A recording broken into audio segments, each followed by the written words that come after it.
Madame, Monsieur, bonsoir. 97 morts, c'est ce soir le chiffre avancé par l'OMS, l'Organisation mondiale de la santé, concernant l'avancée du virus Ebola au Zaïre. Un virus qui avance vite, à un point tel que le Parlement européen a demandé de prévoir des procédures rigoureuses de contrôle sanitaire.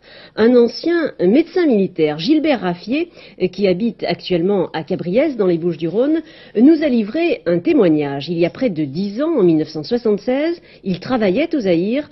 Ce virus existait déjà et un sérum avait été trouvé. Nous l'écoutons. On avait offert, par exemple, aux prisonniers de la ville de Boma d'être libérés à condition qu'ils enterrent les morts. Et c'était tellement dramatique que même les prisonniers ont refusé. Est-ce qu'il y avait eu beaucoup de morts à cette époque-là? Oh, il y en avait eu à peu près 300. Donc ce n'est pas... c'était pas catastrophique, mais enfin tout de même. Et comment est-ce qu'on a pu traiter l'épidémie? On ne l'a pas traité. On a assisté à son éclosion, on a assisté à son expansion et on a assisté à sa disparition. Naturelle.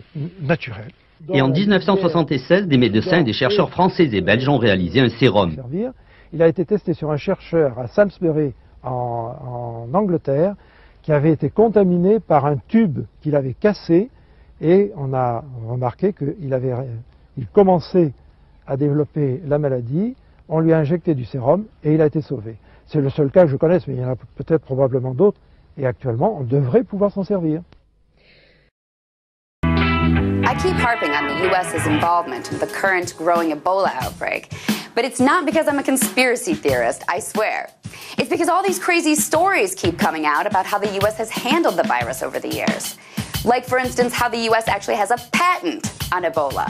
They really do. Now, it could be that the government spent years going through an arduous patent process so it could work on a vaccine just for the benefit of humanity. But now there's been a spate of stories about how the US actually already has vaccines that it's just been sitting on, and I just can't help but wonder why. In an article titled How the US Screwed Up in the Fight Against Ebola, Bloomberg Businessweek, not exactly a conspiracy theory news site, said that the Pentagon has sat on an effective Ebola treatment for 4 years as it's been stuck in bureaucratic limbo. The article outlines clearly how the government has a vaccine that has shown to be incredibly effective, but has been letting it rot on a shelf because of a huge bureaucratic mess that no one wants to finance a way out of. So there goes that benefit of humanity reason for owning the patent. Newsweek recently ran an article titled, "The US is sitting on promising Ebola vaccines." Again, hardly a conspiracy theory website. The article outlines how the government actually has several Ebola vaccines that have shown huge promise, but are still just rotting away on government shelves. Newsweek attributes that to a lack of interest by pharmaceutical companies who don't want to deal with government bureaucracy when the market for an Ebola vaccine has so far proven not to be lucrative. In other words, only poor Africans who can't buy expensive drugs have Ebola. So why would a pharmaceutical company want to invest in that? Renowned conspiracy theory site, The Washington Post, really sums the whole thing up best with their headline, "Ebola-stricken Liberia is descending into economic hell." That's the core of why the US is not working hard to manufacture the Ebola vaccines it already has. Because only poor people are dying from the virus, so they can't make money off a vaccine right now. But because it takes a long time to finish trials, find a manufacturer, and then actually manufacture and distribute a vaccine, the scary part is that, God forbid, if Ebola does start infecting Americans and the rest of the world who can pay for a vaccine, by then it'll be too late. You don't have to be a conspiracy theorist to know that. The U.S. just pledged $500 million in funding from the Department of Defense to fight Ebola. The U.S. Agency for International Development will also distribute 400,000 protective kits with sanitizer and gloves, primarily in Liberia. So you'd think the Liberians would see the U.S. as a partner in eradicating this terrible outbreak. But you'd be wrong, because it's more like they see the U.S. as the cause of Ebola. The Liberian Daily Observer, which is the largest newspaper in Liberia, just published an article on their front page with the headline, Ebola AIDS manufactured by Western Pharmaceuticals, US DoD.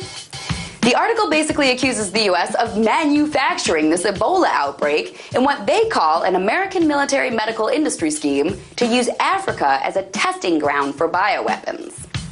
The article was written by Dr. Cyril Broderick, a professor who's taught at different colleges, including the Agricultural College of the University of Delaware.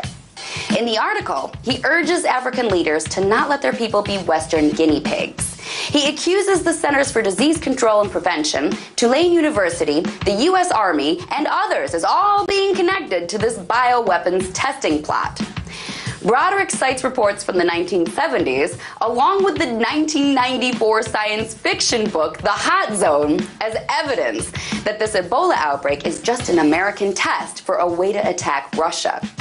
The article is being criticized for fueling distrust of Western vaccinations in an area that barely trusts the West to begin with.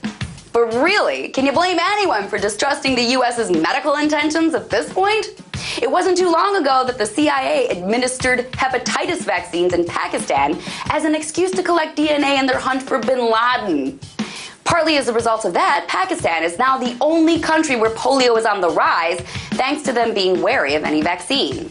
And of course, wealthy American institutions like the Rockefeller Foundation have funded eugenic sterilization programs in the past.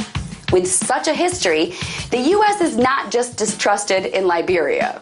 A recent Pew poll of 39 countries found that regions that received American assistance had lower approval ratings for the U.S. compared to countries where the U.S. stays out of their business. And even within the U.S.'s own borders, the anti-vax movement has grown pretty large. So it's no wonder that Liberians would be distrustful of the U.S. It's great that the U.S. is buying all of those protective kits right now, but it can't buy back the world's trust at this point. That they're going to have to earn.